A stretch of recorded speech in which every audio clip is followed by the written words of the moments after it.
नमस्कार दोस्तों, आज की इस वीडियो में हम लोग पढ़ने वाले हैं क्लास 10th हिंदी बुक के चैप्टर नंबर 2 के सब्जेक्टिव क्वेश्चनों को। इससे पिछली वीडियो में चैप्टर 3 के सब्जेक्टिव क्वेश्चनों को बोले थे कि करवाएंगे, लेकिन अभी तक चैप्टर 2 के सब्जेक्टिव क्वेश्चन को नहीं करवाया गया था, इसलिए पहले चैप्टर 2 के सब्जेक्टिव क्वेश्चनों को करवाते हैं, उसके बाद चैप्टर 3 के सब्जेक्टिव क्वेश्चनों को करवाया जाएगा। तो चलिए बिना किसी देर के शुरू करते हैं वीडियो को। ये अपना चैनल है टॉपर ऑनलाइन क्लासेस, इसको आप लोग सब्सक्राइब कर लीजिएगा। इसके बाद फर्स्ट क्वेश्चन को देखते हैं। पहला नंबर क्वेश्चन है, विष के दांत कहानी का उद्देश्य क्या है? तो इसका आंसर हो जाएगा, थोड़ा जूम कर देते हैं। इस कहानी का उद्देश्य समाज में फैले वर्ग भेद, पक्षपात और गलत पालन पोषण की बुराइयों को उजागर करना है। लेखक बताना चाहते हैं कि बच्चों को अच्छे संस्कार देना आवश्यक है, यही उन्हें एक अच्छा इंसान बनाता है। इसके बाद दूसरा नंबर क्वेश्चन है, विष के दांत शीर्षक की सार्थकता स्पष्ट कीजिए। तो इसका आंसर हो जाएगा, यहाँ से इसका आंसर है, कहानी में घमंड, क्रूरता और बुरे संस्कारों को विष के समान हानिकारक बताया गया है। ये दोष मनुष्य के चरित्र को नष्ट कर देते हैं, इसलिए विष के दांत शीर्षक पूरी तरह सार्थक है। इसके बाद तीसरा नंबर क्वेश्चन है, खोखा का चरित्र चित्रण कीजिए। तो इसका आंसर हो जाएगा, खोखा सेन साहब का पुत्र है। वह जिद्दी, घमंडी और शरारती स्वभाव का लड़का है। माता पिता के अधिक लाड़ प्यार के कारण उसका व्यवहार बिगड़ जाता है और वह दूसरों को परेशान करता है। इसके बाद चौथा नंबर क्वेश्चन है, सेन साहब का चरित्र चित्रण कीजिए। सेन साहब का चरित्र चित्रण कीजिए। इसका आंसर हो जाएगा, यहाँ से है, सेन साहब एक संपन्न और प्रतिष्ठित व्यक्ति है। वे अपने पुत्र खोखा से अत्यधिक स्नेह करते हैं, लेकिन उसकी गलतियों को अनदेखा कर देते हैं। उनका यही पक्षपात खोखा के बिगड़ने का कारण बनता है। इसके बाद पांचवा नंबर क्वेश्चन है, गिरधर का चरित्र चित्रण कीजिए। तो इसका आंसर हो जाएगा, गिरधर मेहनती, ईमानदार और अनुशासन प्रिय व्यक्ति है। वह अपने पुत्र मदन को अच्छे संस्कार देना चाहता है।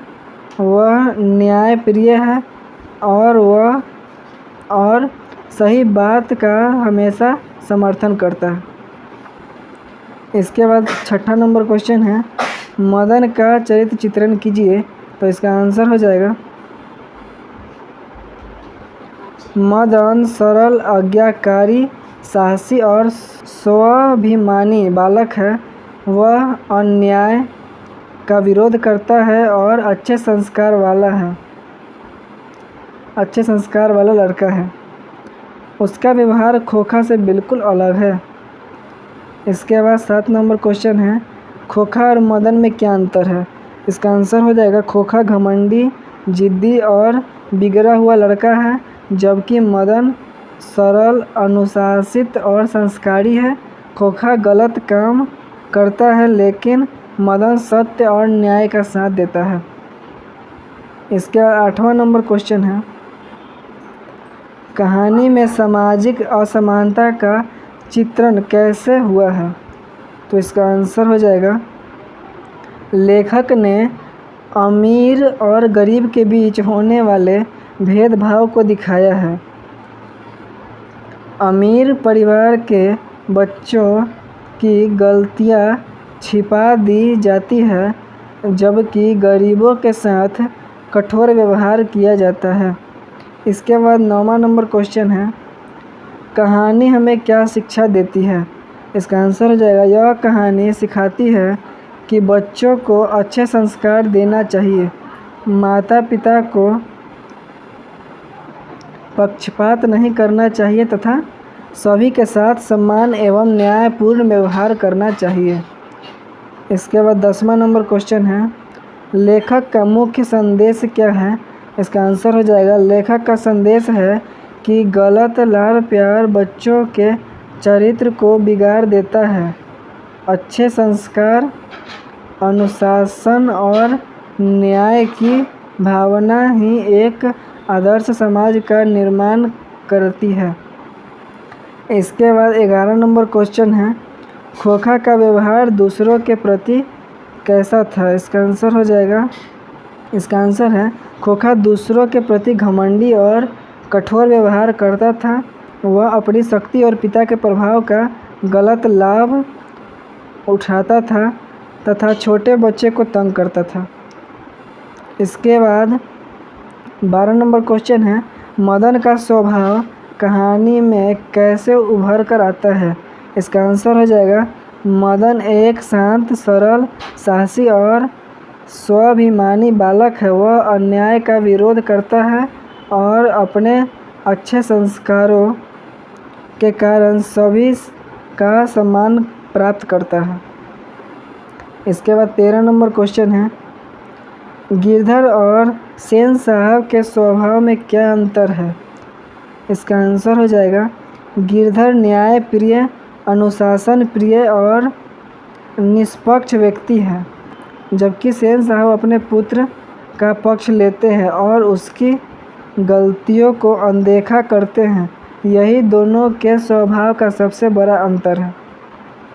इसके बाद 14 नंबर क्वेश्चन है, कहानी का श्री सगवीश के दांत क्यों उपयुक्त है? इसका आंसर हो जाएगा, कहानी में घमंड, क्रूरता और बुरे संस्कारों को विष के समान हानिकारक बताया गया है।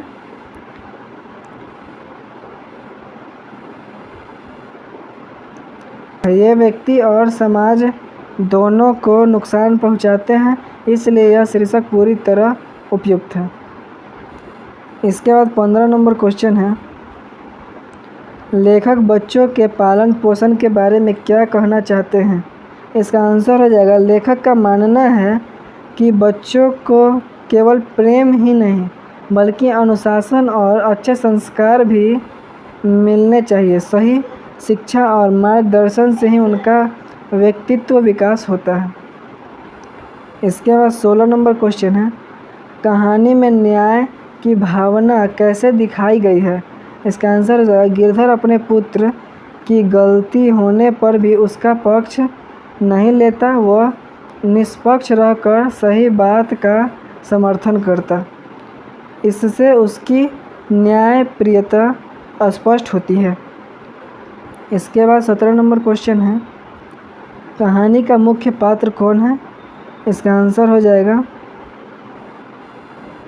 कहानी में खोखा और मदन दोनों महत्वपूर्ण पात्र हैं, लेकिन गिरधर का चरित्र सबसे प्रभावशाली माना जाता है। इसके व्यवहार से कहानी का संदेश स्पष्ट होता है। इसका 18 नंबर क्वेश्चन है, लेखक ने कहानी के माध्यम से क्या सीख दी है?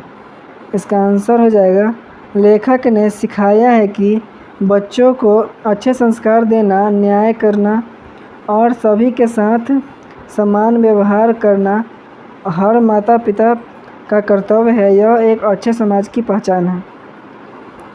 इसके बाद 19 नंबर क्वेश्चन है, विष के दांत कहानी से आपको क्या प्रेरणा मिलती है? तो इसका आंसर हो जाएगा, इस कहानी में हमें अच्छे संस्कार अपनाने, अन्याय का विरोध करने और सभी के साथ समान व्यवहार करने की प्रेरणा मिलती है। यह कहानी सच्चाई, अनुशासन और न्याय का महत्व समझती है। इसके बाद 19 का 20 नंबर क्वेश्चन है, टाइपिंग में थोड़ा मिस्टेक हो गया होगा। ये 20 नंबर क्वेश्चन, इसका हो जाएगा सेन साहब की सबसे बड़ी भूल क्या थी। तो इसका आंसर हो जाएगा सेन साहब की सबसे बड़ी भूल यह थी कि वे अपने पुत्र खोखा की गलतियों को नज़रअंदाज करते थे। वे उसे अनुशासन में नहीं रखते थे और जिसके कारण उसका व्यवहार बिगड़ गया। तो इस चैप्टर में टोटल 20 क्वेश्चन ही थे जो हम लेके आए हैं।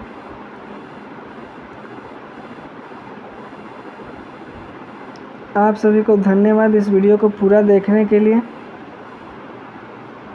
और अगली वीडियो में हम लोग पढ़ेंगे चैप्टर नंबर 3 के सब्जेक्टिव क्वेश्चनों के ऊपर, कि ऑब्जेक्टिव क्वेश्चन हमने पहले ही करवा दिए हैं, तो सब्जेक्टिव क्वेश्चन वो करेंगे। आप लोग इस चैनल को सब्सक्राइब कर लीजिएगा, इस वीडियो को लाइक कर लीजिएगा और हो सके तो शेयर कीजिएगा और प्यारा सा कमेंट करके बताइएगा ये वीडियो कैसा लगा। और मिलते हैं फिर किसी अगली वीडियो में। अगर आपको कोई भी डाउट हो तो आप पूछ सकते हैं कमेंट बॉक्स में। व्हाट्सएप चैनल का लिंक हम इस वीडियो के डिस्क्रिप्शन में दे देंगे या फिर कमेंट में दे देंगे। आप लोग उसमें एक बार चेक कर लीजिएगा और सारा नोटिफिकेशन पहले उसमें मिल जाता है और उसमें ज्वाइन आप लोग कर लीजिएगा। मिलते फिर किसी अगली वीडियो में, तब तक के लिए इतना ही।